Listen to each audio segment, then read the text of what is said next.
Du Père, du Fils et du Saint-Esprit. Amen.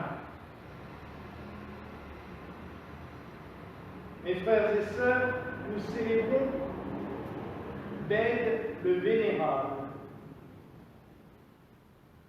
Alors, c'est un saint anglais que nous ne connaissons que très peu habituellement, alors que c'est sans doute un des plus grands savants et un des plus grands théologiens de son époque. Oui, en effet, son nom ne nous était pas venu à toutes et tous. Nous, quand nous étudions la théologie ou la vie des saints ou l'histoire notamment de l'Église d'Angleterre, on apprend sa vie car il nous a donné énormément de détails sur ce qu'il s'est passé avant et aussi sur ce qu'il a vécu à son époque, c'est-à-dire le 8e siècle. Il a été élevé dans un monastère bénédictin. Son abbé s'appelait Saint Benoît, biscope, et par la suite, il a évolué en sagesse et il est devenu un des grands enseignants de l'Église d'Angleterre et il est extrêmement vénéré là-bas. Et depuis sa mort, d'ailleurs, on l'appelle Bède le Vénérable. Ce qui m'intéresse et de parler avec vous aujourd'hui, c'est cette épître magnifique de Saint Paul. On ne pense souvent pas aux épîtres lors d'une prédication, mais ce texte de Saint Paul est fantastique. Et en plus, je trouve qu'il correspond excellemment à ce que nous vivons à notre époque actuelle. Dans cette épître de Saint Paul à Timothée, alors je vous donne les références pour ceux qui le souhaitent, c'est la 2e épître, chapitre 4 et versets 1 à 8, car elle mérite d'être étudiée. L'on nous explique qu'il faut rester fidèle à la doctrine du Christ, et il explique à Timothée, donc au clergé qu'il a laissé, qu'il faut rester fidèle à cette doctrine, ne pas s'arrêter d'enseigner la bonne nouvelle, de la proclamer à temps et à contre-temps. Et c'est vrai, vous voyez déjà à l'époque, il y avait des contre-temps par rapport à la doctrine du Christ, et de nos jours, je crois que nous vivons encore plus.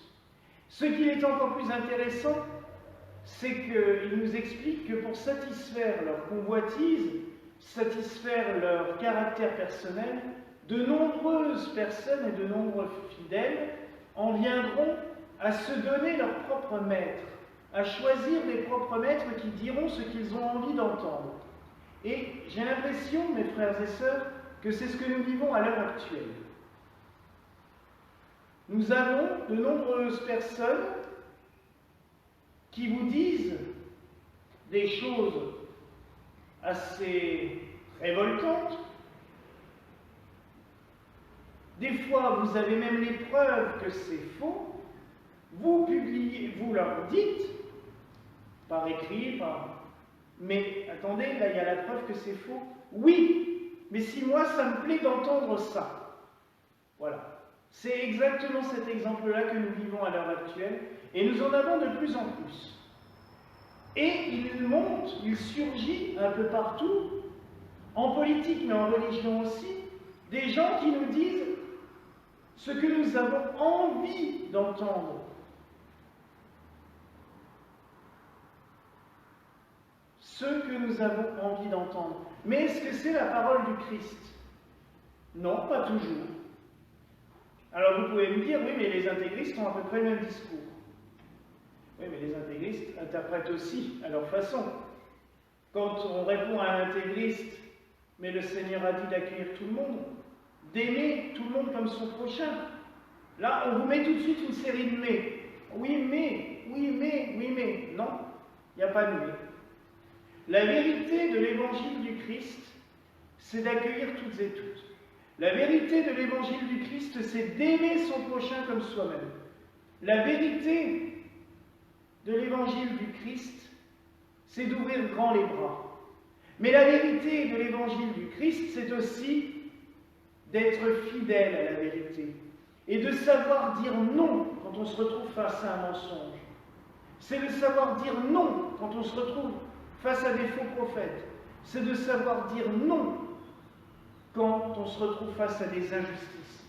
Et Saint Paul nous le dit. N'hésitez pas à reprendre. Il dit même à menacer en toute patience et doctrine. C'est-à-dire de rester toujours fidèle à ce message, à cette bonne nouvelle, mais d'y rester. Et de ne pas arrondir les angles pour faire plaisir. Alors oui, il y a des fois où un prêtre, un évêque, un chrétien a le droit de dire non, maintenant ça suffit. Il a le droit de dire, mais vous vous rendez compte que vous êtes en train de sombrer dans l'erreur. Je vous citerai une phrase du pape Jean qui est magnifique, le pape Jean 23. Il disait, l'erreur est terrible. Et elle ne doit surtout pas être recommencée. Mais l'errant mérite tout notre amour et notre miséricorde. Oui. Quand quelqu'un fait une erreur, nous nous devons de lui dire « Attention, là, c'est faux !» Mais cela ne nous empêche pas de l'aimer, de l'accueillir, de l'accompagner et d'essayer de le ramener dans le chemin de la vérité. Nous ne sommes pas la vérité, nous ne la possédons pas. La seule fois où nous pouvons être dans la vérité, essayer d'y être, c'est en suivant les commandements de Dieu et en suivant les béatitudes. Si nous sommes là pour apporter la paix, alors oui, nous nous approchons de la vérité.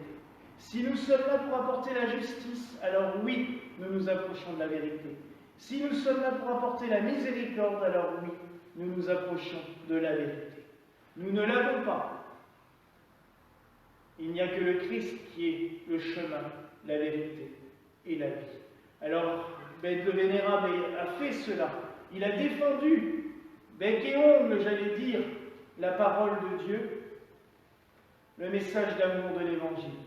Alors oui, mes frères et sœurs, partageons et proclamons à temps et à contre-temps cette vérité de Dieu, cette vérité du Christ, cette vérité d'amour et de miséricorde. N'hésitons pas à la défendre, mais n'oublions jamais de continuer à donner de l'amour à ceux qui sont dans l'erreur, à ceux qui errent. Erreur, ça vient de là, celui qui erre, donc qui est en recherche. Et j'ai trouvé, en entendant cette phrase lundi du pape Jean, qu'elle était très belle et très profonde et qu'elle pouvait nous aider, nous, à avancer aussi. Donc, gardons-la pour nous aussi. Et n'oublions jamais de donner cet amour autour de nous. Voilà la grâce que je nous souhaite en ce soir, au nom du Père, du Fils et du Saint-Esprit. Amen. Et que la paix du Seigneur soit toujours avec vous.